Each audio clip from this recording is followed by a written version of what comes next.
KTN News.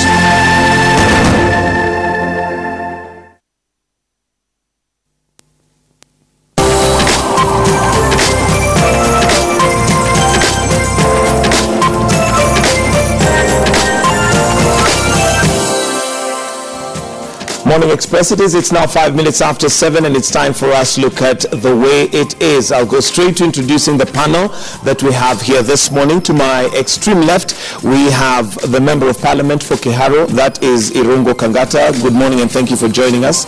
Next to him, we have Simba Arati, who's the Member of Parliament for Dagoretti North. Good morning, thank you for coming.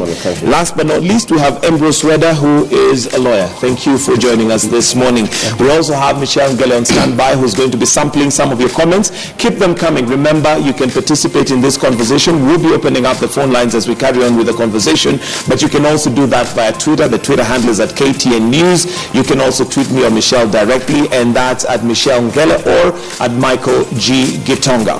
Gentlemen, let's start first of all, of course.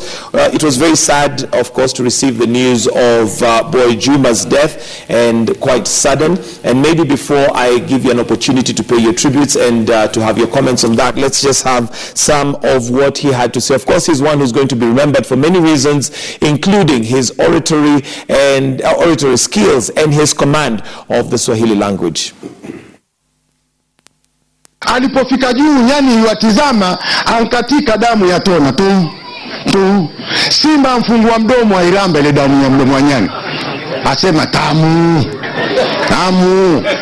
Nyani alipotizama chini amuona simba yuameza ile damu yake. All right, so I'll start with you, Ambrose Weda. Maybe just give you an opportunity to pay tributes to Boy Juma. I think we pay a glowing tribute to him. It's a loss to our country. In the Senate, I think he's the third senator in 5 years that we've lost, and they are fairly few, so it's tragic, especially the death, which is sudden. I pass my condolences to the people of Kwale County. I trust that you will go through this, and the family, you'll take this. As a Christian, I will tell you that one of the promises that God gave us is that you will die. So death is one of the things that God has put in place for each one of us. We accept it as and when it comes. And as he goes, I think I would remind those of us who are still alive that when you breathe your last, what will be the legacy, what will be the profit you are leaving for us, that we can say so and so lived and they left for us this. Boy Juma Boy has gone, Wangari Maathai has gone, Mandela went. So we urge you who are still alive, please make a legacy that you bequeath to us. All right.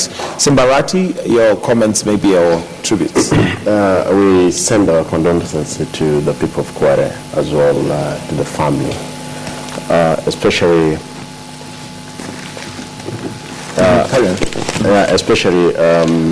for the whole team of party, ODM. Of course, we have lost a great man, one of the pillars from the coast. And indeed, as Wakila said, is that this is the journey that we are in, all of us. Therefore, let God strengthen the family at this difficult time, as well the people of Kware. We condole with them. And for the people of Kware, of course, we are saying we've lost a great leader. All right. Irungo Kangata. Personally, I began having an interest in politics when I was quite a very young person. In fact, I was quite a young boy, and Boy Juma was amongst the names that I used to identify myself with. I found it quite a good name in terms of the way we pronounce it.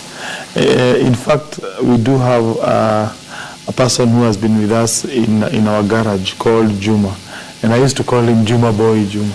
Based on the fact that I was always connecting him with a senior politician called Boy Juma. So therefore, I'm trying to bring this issue that he's a person who has been in politics for a very long time.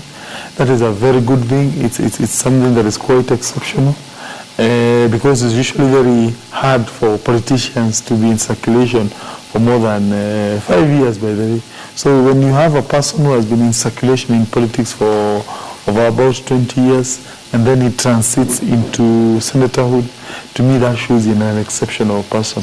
Such people, because I know them in Parliament, they tend to have very good interpersonal skills, and I have no doubt in my mind the best or his most important strength, Boy Juma, was having very good interpersonal skills.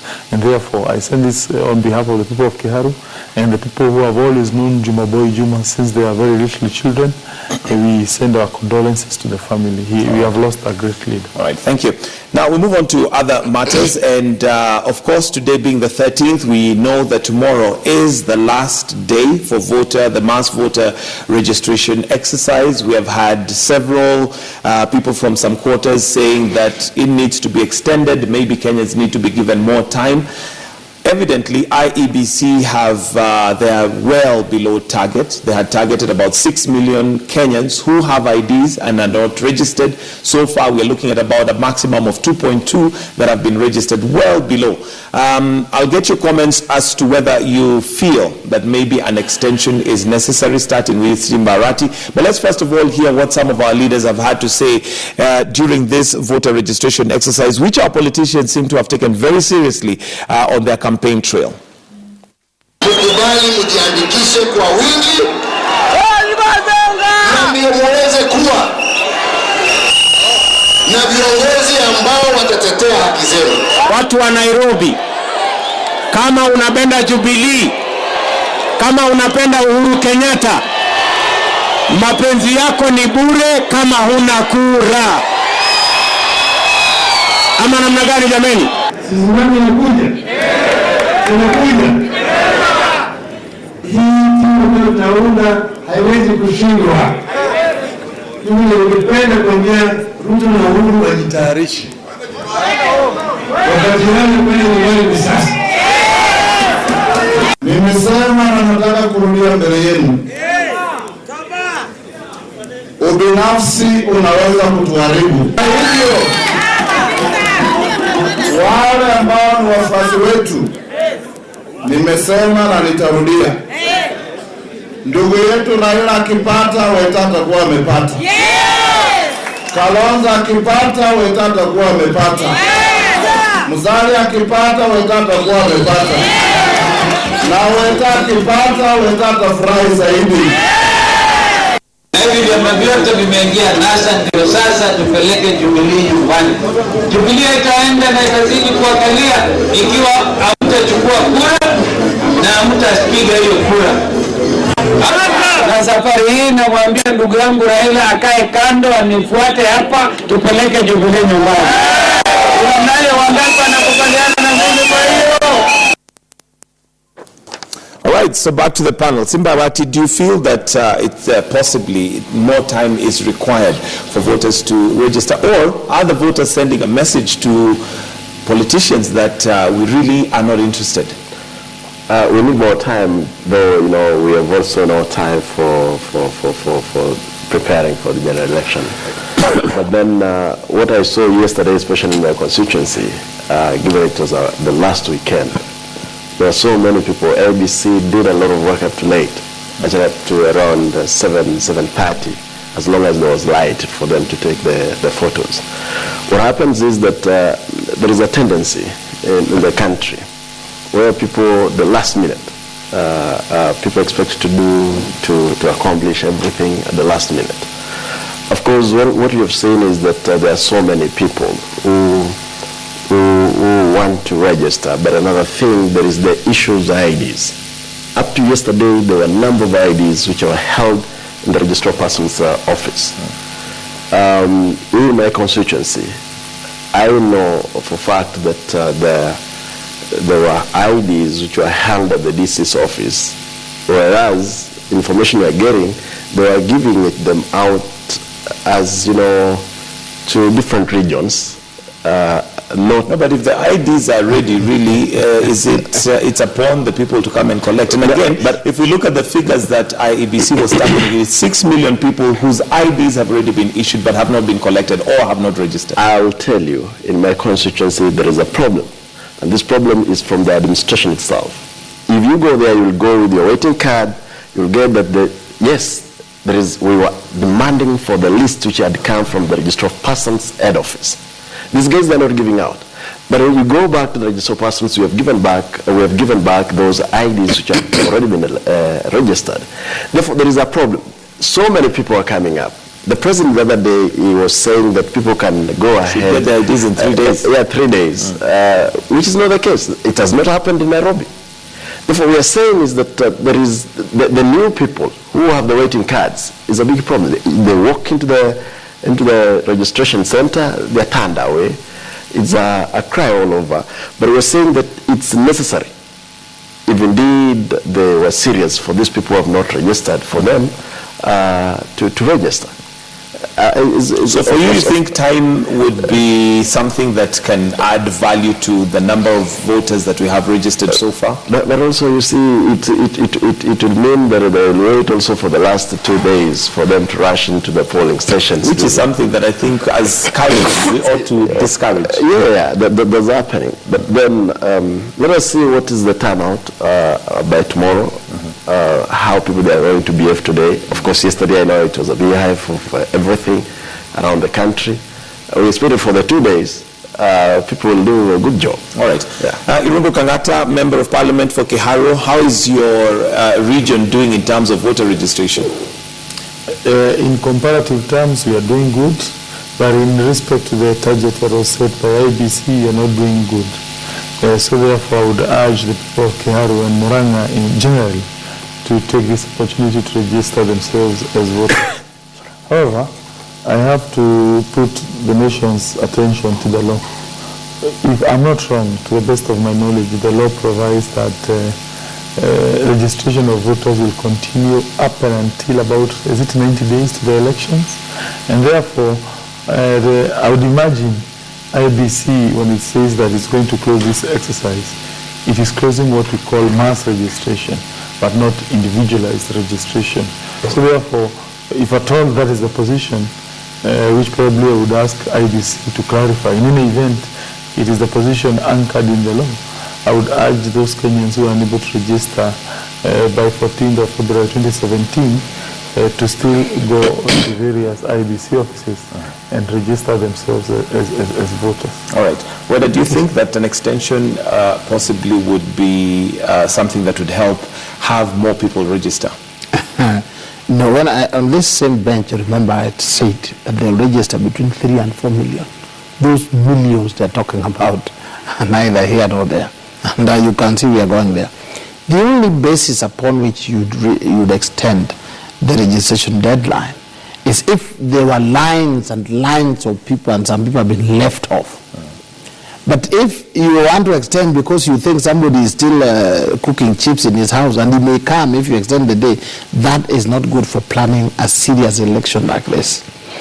The mass voter registration should come to an end, and then the continuous one in isolated places will continue. But I would also urge leaders like my brother Arati here.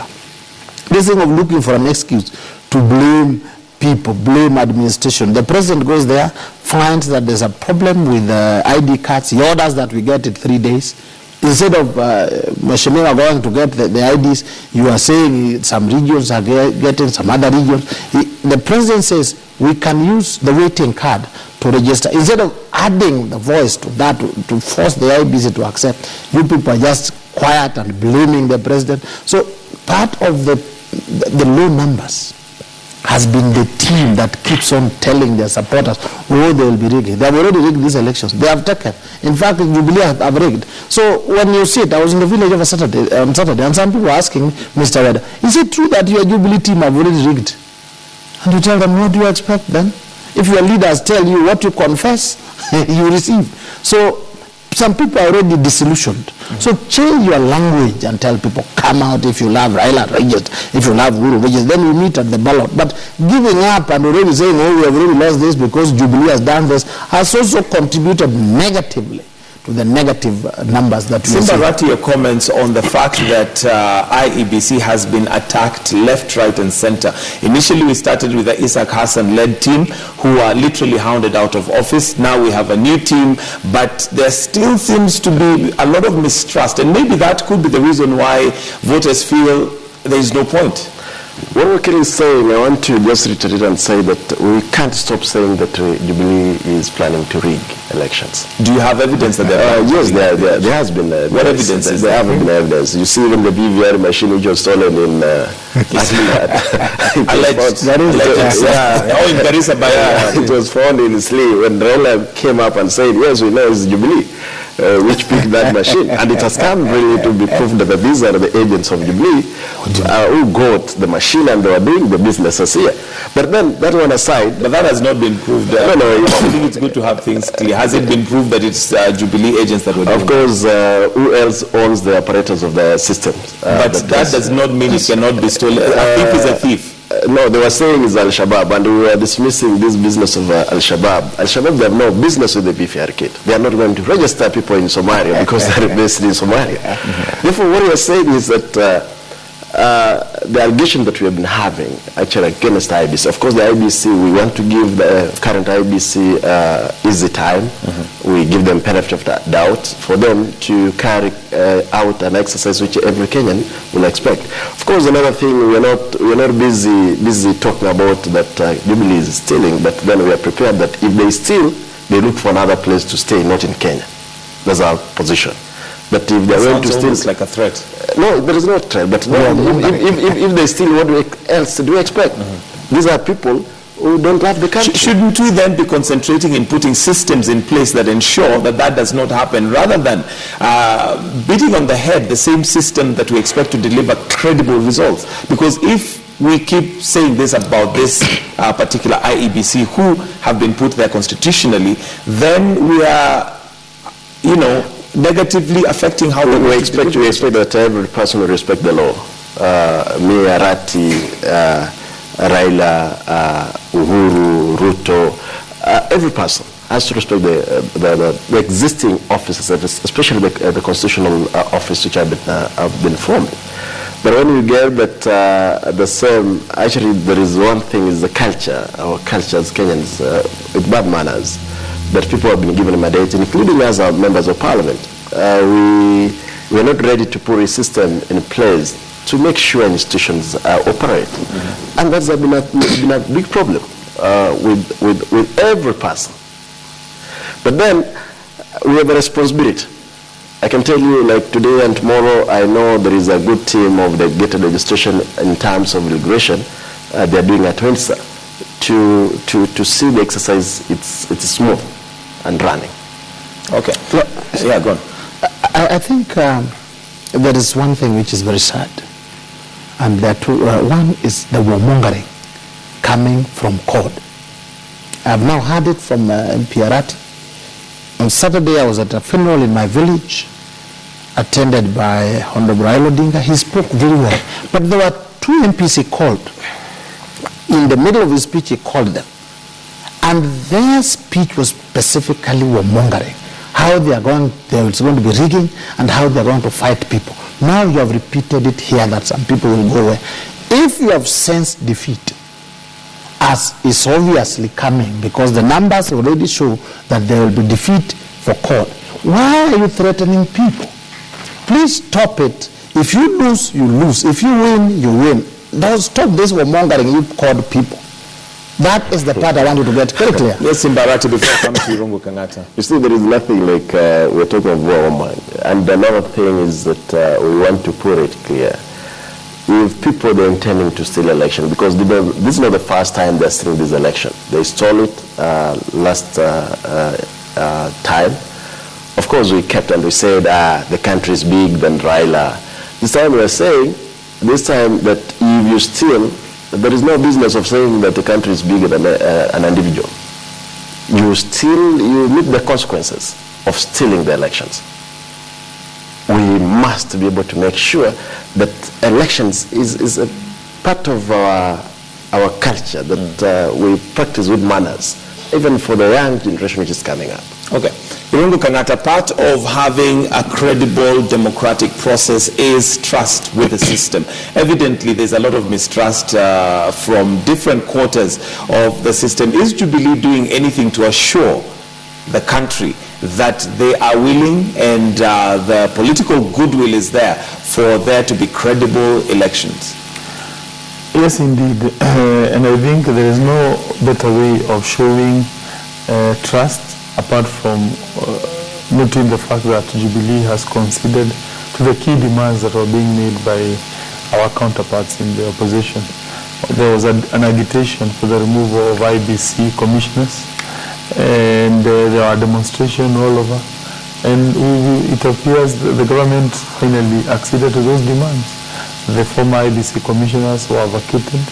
Then there was this process of appointing new IBC commissioners. When those names were brought before the floor of the House, they were passed in a consensus manner. The opposition agreed to those names. In fact, if you can recall, the chairman of the new IBC even confessed before our committee, which I sit, that is the Justice and Legal Committee of the National Assembly, that he was a former member of the ODM. So strictly speaking, or even one can assume IBC is now being headed by a person who, prior to his joining that institution, was leaning to their side. Also take into account the legal reforms which underpin these coming elections, were reforms which are agreed in a consensus manner. So the point is, I do not think Jubilee can do anything to show trust apart from showing historical development of this election, vindicate our position that we have acceded to all the demands that have been done by them. But it's very clear that they are sensing defeat. Because, by the way, never look at IBC numbers in isolation to other verifiable data that exist in our country. And why do I say so? I say so because you have to look at the numbers which are appearing in census. You have to look at those numbers and see whether they correlate with the numbers which are captured by the IBC data. For instance, according to the census report, how many adults are there in our country? To the best of my knowledge, it appears the ratio between children and adults is about 1:1. So out of about a 40 million population, we have an adult population of about 20 million. How many people are registered voters? I think based on the last time report of IBC, we had about 14 million. So I think IBC, when it was talking about 6 million, the idea was that all adults register. And I think that has never happened in this country. You'll find there are people who consciously are not interested in participating in politics, and therefore you cannot really force them. So therefore, if they are able to hit a target of about 16 million out of a potential voting block of 20 million, to me, that is fair enough. It's fair enough. All right, and before we move away from IEBC, and this is to you, Ambrose Weda, yes, in terms of credibility and accountability, there just seems to be so many loopholes, and I don't know what you say in defense, but we have an incident that took place in Isli where apparently some BVR kits were found, but according to Ezra Chiloba, he says that no BVR kits were found, but this doesn't help in building confidence in the voters. And maybe we can just have that playback so that we are aware of what we're talking about. And this was an incident that took place in Isli. And during this arrest, the following items were recovered: a photocopying and printing machine, a colored cartridge, several voter transfer forms, 33 of them duly filled, and 83 copies of national identification cards, and one original acknowledgement slip, one ledger black book. All right, Ambrose Weda, we have residents of Isli saying that BVR kits were found. There were some registration forms that were found, ID, copies, and all that. Then Ezra Chiloba coming out and saying none of that was found. This doesn't help. I think let's get it this way. You must appreciate, and allow me to quote the Bible, Genesis 6:6. God himself, who created you and me, regretted and was aggrieved that he created the human being whose heart is inclined to wickedness at every corner. IEBC is independent, there is government, there is opposition. Then there are candidates who are doing a abracadabra to win. They will do everything, including Arati here, to make allegations and transfer voters and bring in his kinsman. So those problems have been with us over the years. And to attribute such issues to Jubilee. That is where they're getting it wrong. It could be the candidates, it could be a weakness in the IEBC, it could be CORD, it could be anybody. So that we look at the loopholes and then we provide the solutions. But CORD has chosen the propaganda machinery. They are always in propaganda. Anything wrong, if something is stolen in the office, the papers are missing in IB offices, this is a Jubilee. If somebody slips and falls in the IB offices, this is Jubilee. Let them stop the propaganda. Help the IEBC to organize their house so that they can give us a credible election without apportioning blames to Jubilee. I know there are challenges. This is a huge election. There are challenges because we're dealing with many candidates who are inclined to win through crook and cranny. Every candidate, Raila will try to win through crook and cranny and a lot of propaganda. President Uhuru will try to get his re-election through all means. Arad here will want to go back by all means. So all these are being handled by new commissioners, who has baby commissioners who have hardly sat on their seats. And Chiloba there is also new. So this confounds the issues. So help, go and tell your principals in court, reduce propaganda, and then let us help so that the country has a credible election. You have seen the president, he goes there, he goes out to find, to ask for voters to register. He finds that there's a problem with IDs. He makes an executive order. Let us do it this way. He goes another place, he finds there are many people with waiting cards. He says, give them. But the opposition, are they planning something? Is there a trick that Uhuru is doing? Blah, blah. Reduce the propaganda. All right, and I'd like to bring in Michelle Ngele now to just sample some of the comments that we have before we move on to another subject on the way it is. And remember, your comments should be coming in, Michelle. Right, and so the question this morning, of course, we're asking is, do you think that the voter registration exercise should be extended? Do you think the voter registration exercise should be extended? And so far, 67% say yes, 43% say no, and luckily today nobody said I don't care, and that's at least they care enough to say yes. enough to say yes or no. And so Osiamo Nyasinga says even if they extend, there's so many indications of mistrust and a discredited outcome. And that's what you were talking about earlier. There's too much mistrust going on. We have the likes of Nyakush. Nyakush says, Simba Arati, your sentiments are a threat to this country. And then, of course, Reverend Kosgei saying, no, IBC is behind schedule as it is. And, of course, Michael, we also have some questions coming in. We have Carol here who is asking, the apathy witnessed during registration is already a strong indication that there will be apathy during the voting process. And so probably project this question to our panelists. Are there any plans to mitigate this apathy during the voting process? All right, and before we come to that question, we have a caller, Limo, calling from Baringo. Good morning, Limo, and thank you for calling to your comment or your question. Yes, Limo. Hi, okay. Good morning again. Morning. Long time. The last time I saw you was some few last year in a function. But anyway, let me go to my comments. I want to target to Mr. Arati, Mheshimiwa Arati. The comments of Mr. Arati is not very good because it's unacceptable the way he talks like that, threatening by saying that if court cannot win, Jubilee will be hunted out of office. It's unacceptable because they are the ones who are making their bills not register because of such comments. Because at the end of the day, election will be done. The winner will come. And Arati, let me tell you, Mheshimiwa, it's unacceptable your tone, because I think you are talking like that because you want to be elected again to be an MP, to look like you are a soldier, full soldier of your party leader. But it's unacceptable when you threaten Kenyans like that.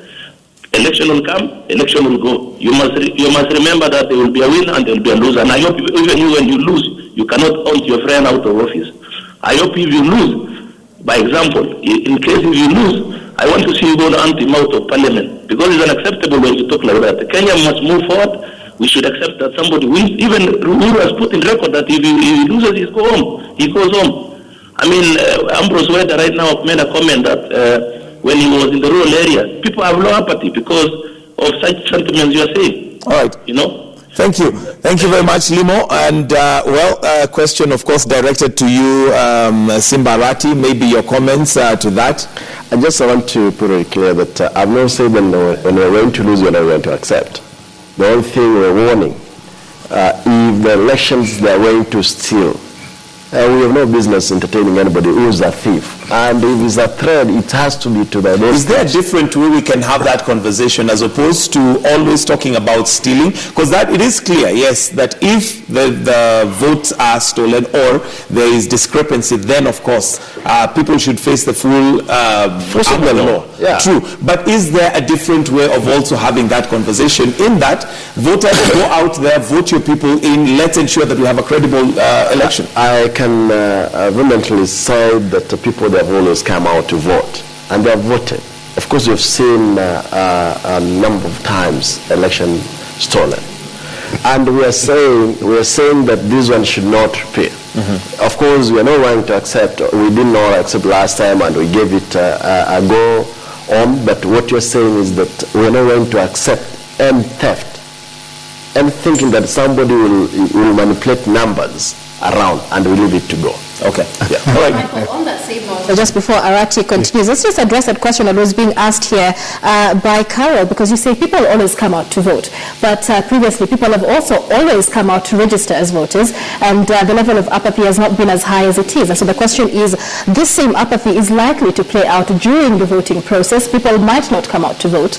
Are there any means that have been put out to mitigate the situation? There's something Wakil said, and to some extent I want to agree with him, that when there is this fear of also that the election is going to be rigged, somebody says, why should I go to vote if the election is to be stolen?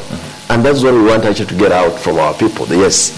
And that's why we are saying anybody who has any thinking of stealing election should be stopped. But that narrative keeps being driven time and again, that if they is stealing, can't we change that? Of course, the system, who runs the apparatus of the system? My brother has said clearly that we have those institutions, the executive, parliament, judiciary. But when we get that the executive goes into interfering with independent institutions, you're saying that when we had to put a lot of pressure around, the government accepted, the system, the president accepted. It's not about the president accepting. It's that is an institution where we believe people didn't have credit to run that institution. We are saying them to leave office. Therefore, it should have not been seen that is the president. Though the president is the one who was running around with tankers here pouring water on us, tear gas. The president did that? Of course, I think let's have this. Who is in Kayseri? Let's have this propaganda come to an end, because it's scaring people from registering and it's scaring them from preparing to vote. When Jubilee came to power and defeated this team hands down, Raila was prime minister, Kalonzo was vice president, Mudavadi was deputy prime minister, Wetangula was minister for foreign affairs. They were government itself. Honorable Ruto and Honorable Uhuru were actually suspects in court, shuttling between here and Hague. Okay? And they came, so they had the apparatus and the propaganda. But they came and swept them.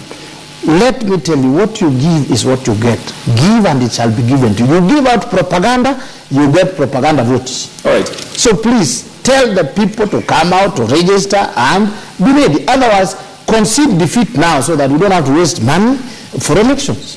All right, let's move on to something else because of time, and let me move on now to the doctor's strike. And today happens to be D-Day, where they had been given 7 days. We do know that Atwoli came out and requested to be enjoined in that particular case, which was granted, and he was given 7 days. Let's first of all listen into what has happened so far, today being D-Day. Jana juzi nilikaa mpaka usiku, saa 6 ya usiku, na madaktari kwa ofisi yangu. Nikaambia muende msign a return to work formula ili tuendelee kujadiliana CBA kama mko kazini. Watu wanakufa. Hiyo hatakusikia. Na nikawaambia kama iko dispute mniwaachie. I will go to court and ask the judge to give us an order to compel the government to sit with you on the table while your colleagues are working. They don't want to hear that. Now that is not how we conduct industrial relations business. That is contrary. All right, and I'll start with you, Rongo Kangata. The president is the CEO, as it were, of the country. And when there is a crisis like this, we expect some leadership. We need something said that will resolve. This has been going on now. We're on day 71. Kenyans are dying. Well, can the government admit that maybe in this particular area it has completely failed? No. Surely. First, look at Atwoli. We all know Atwoli does not support the government. He is behind Musalia's candidacy. And you can hear his sentiments, what he is saying. He is saying very clearly that the people who are to blame are the union officials. By the way, I hadn't seen that clip. I would have expected he will be bombarding the government. But you have heard what you have said. He is criticizing the union officials. There was a poll that was conducted the other day, clearly showing a vast majority of Kenyans are not happy with what is happening with the union officials. Yeah? To them, Kenyans feel that the doctor surely at this point would have gone back. As to the presidency, you are aware there was an intervention by the president, and the president tried to intervene. They rebuffed his endeavors. So I know of Dr. Nikal. Dr. Nikal is my personal friend. He is an opposition member of parliament and a former senior official in the Ministry of Health. He himself, he told me in private his effort to intervene in this strike, and he was again rebuffed. To me, there's no doubt about it that union officials are mishandling this thing, and I think it's so unfortunate. And I have no doubt it has something to do with inexperience on their part. You see, in negotiations, you have to be tactical. You usually have this notion where when an offer is made, you can either take it and then probably push for incremental government acceding to your request over a period of time. But this idea of insisting on a certain position with a region in mind, in my own opinion, is bad. And I have no doubt what Mr. Atwoli is saying shows something is bad on the part of. So what do you think is the way forward? What should be the way forward? The doctors should just accept to come back to work, and hopefully their CBA is negotiated as we go along, which of course has been pending for a while. Yes, surely we are talking of what we call an essential service. In other more developed societies, in essential service, people don't pull out the manpower. 100%. But sometimes they pull out because there just seems to be nobody hearing what they have to say. I'm telling you, in other democracies, when it comes to medical services, they rarely pull out 100%. Okay. You cannot let people to die. We're talking about life and death. People are dying, surely. All right, people are dying. I can see, like now when you look at my phone, you'll see so many messages of people who are caught up in private hospitals. And that right there, Bwanairondo Kangata, is an indication of a failed system. Because why are they even contacting you when they're in private hospitals? There should be public hospitals that they can go to. Yes, and as a member of parliament, you should even be able to tell them, look, I am not here to take you to hospital, go to the public hospital. Well, I can't say that. That's being callous in politics. But the point is... No, my point is that the system has failed. But to me, on this one, I have no doubt to say I'm blaming the union officials. There is no way we can blame the union. And though it's sad that we have lost lives, people have gone ahead, sold their properties all over to take their beloved ones to hospitals. Let me just cut you short and take a call from Matigani before we lose that call so that we can have that participation. Matigani, good morning. Good morning to you, Mr. Gitonga. Yes, go right ahead. I have one question for Honorable Arati. Okay. And I'm very sorry I'm getting you back because I could not get the studio. Okay. So I was still holding on. All right, just go right to the question. Yes, my question is, in 2007, I voted in Western, and I became an IDP. And the talk by that time was the same talk that Honorable Arati is putting across. So my question is Honorable Arati, is it that we have a sinister motive that we doesn't know as Kenyans to put the country to the dogs, because if they are saying they will not accept win for Jubilee, and they will still hang on that the elections have been stolen, and they will not pursue the legal way, that they are telling us the honorable minister, the honorable MP, should in fact even record a statement in the CID, because these are the guys who will put this country to the dog. Okay. Yes. Thank you, Matigani.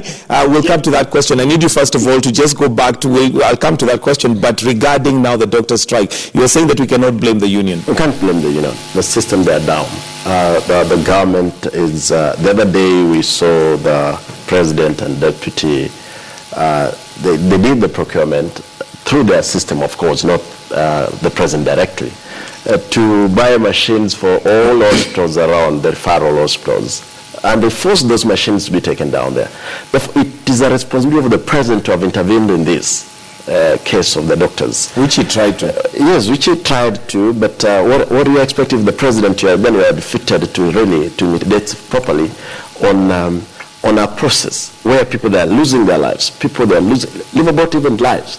People, they are selling everything they have to take their beloved ones. All right, so NASA is government in waiting. What solution would you have?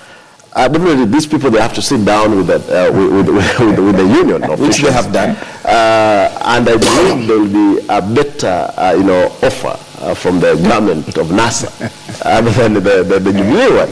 Because the Jubilee has refused completely to give a better offer to the doctors. But then, it's unfortunate. I want to agree with my brother here that, live, especially the essential services, like the ones of hospitaling, it's important for us to be able to look into it for all partners, to feel for those ones. If you walk around and you find that people are not treated in Kenyatta, those ones who don't have money, and the money because of the economy is poor, what do you expect? Nobody knows that, yes, the services were devolved, but the government has been interfering with even the devolved, even those monies that were supposed to be sent to the counties, they've been held up here. Therefore, squarely, the blame goes to the president and the system all. Okay. Although you've not given us a solution per se, I'll come to you. Let me first of all finish with Matigani on his question. Is there something that maybe we are not aware about? Because there seems to be... Matigani is... arresting is not an issue. I can tell you why should he be arrested? No, this guy should be arrested because of what he has said right in the issue. Because he has said, if I have heard him correct, in 2013, they decided to agree to the outcome or to the whole outcome because they thought that the country is larger than Raila Odinga. But this time they won't accept. And to me, I thought 2013, the matter was taken to court and there was a court decision. So the presumption when he says they won't accept as they did in 2013 is they will not go to court, will not resort to taking the matter in court. And if you don't resort to court, then that's a lawyer. So there's no doubt. This guy is saying they won't go to Supreme Court, they are going to fight, and therefore arrest him. All right, let's hear from Arati. That's his own thing. And also answer question to Matigani. But again, I want to put a record straight. And I want to put it straight that I have not said that we're not going to accept if we lose. Of course, if we lose fairly, but we've lost simply because the Kenyans have said Uhuru requires the second term. We will accept the results. The only thing I'm insisting, we cannot accept any rigged election.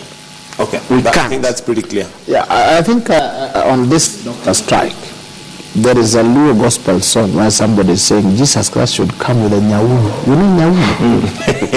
You see these MPs, these ones,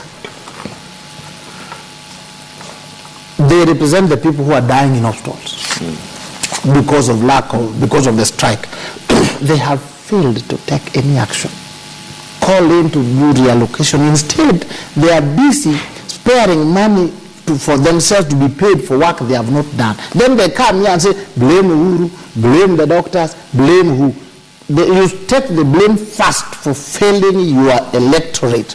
Secondly, the doctors also, one thing I found very interesting, when teachers went on strike, they would run around in the streets, but later they would teach the candidates.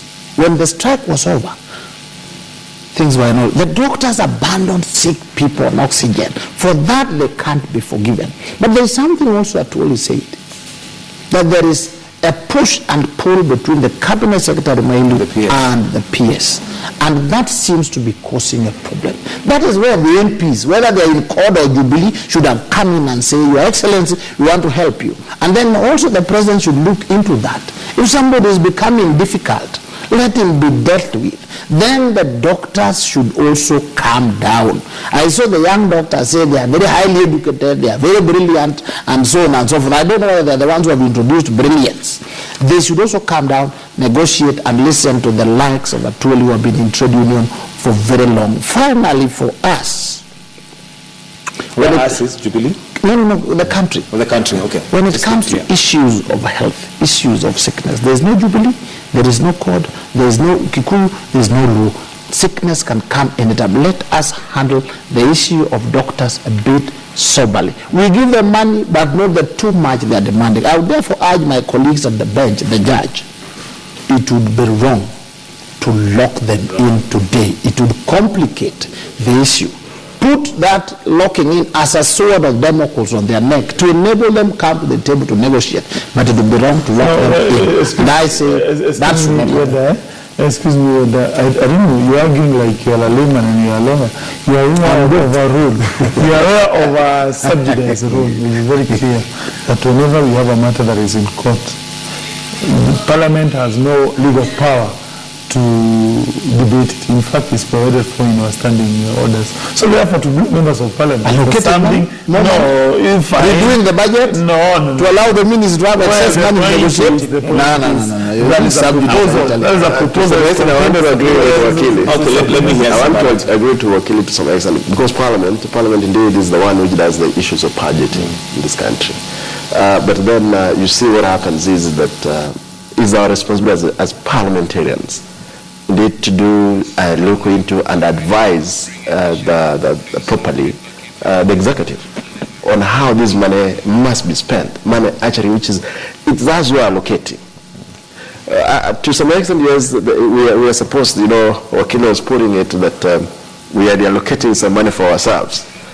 It's bad manners all over. If it was a project where it's 8 billion, because they're asking for 8 billion. For 8 billion. Right now, it could have been approved through the conveying out of Parliament to the executive, because some people, they want to eat money outside there. It could have been done. So why is it not done?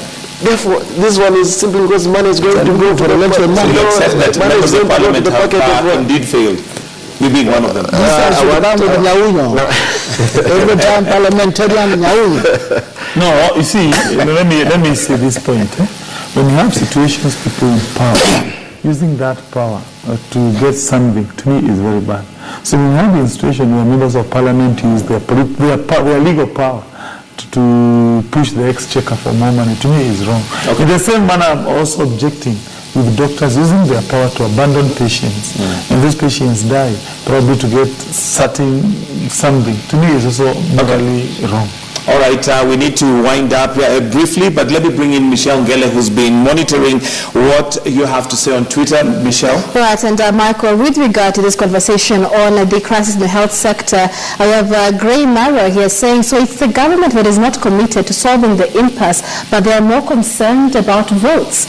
And then Gray Mara also said, as Brother Atoli said, it is time the president cleaned up the mess at Afya House first before the negotiations are done. He also says, we want an end to the strife. He is a doctor, I believe, but the infighting at the Ministry of Health says won't let it happen. And so the question that we had asked earlier is, of course, with regard to the registration exercise, do you think the voter registration exercise should be extended? Michael, I believe you have the results for that. Yes, we have the results coming in now, and 33% of you say yes, the voter registration exercise should be extended. 50% have said no, and 17% say I don't care. So I think we'll have to wind it up right there.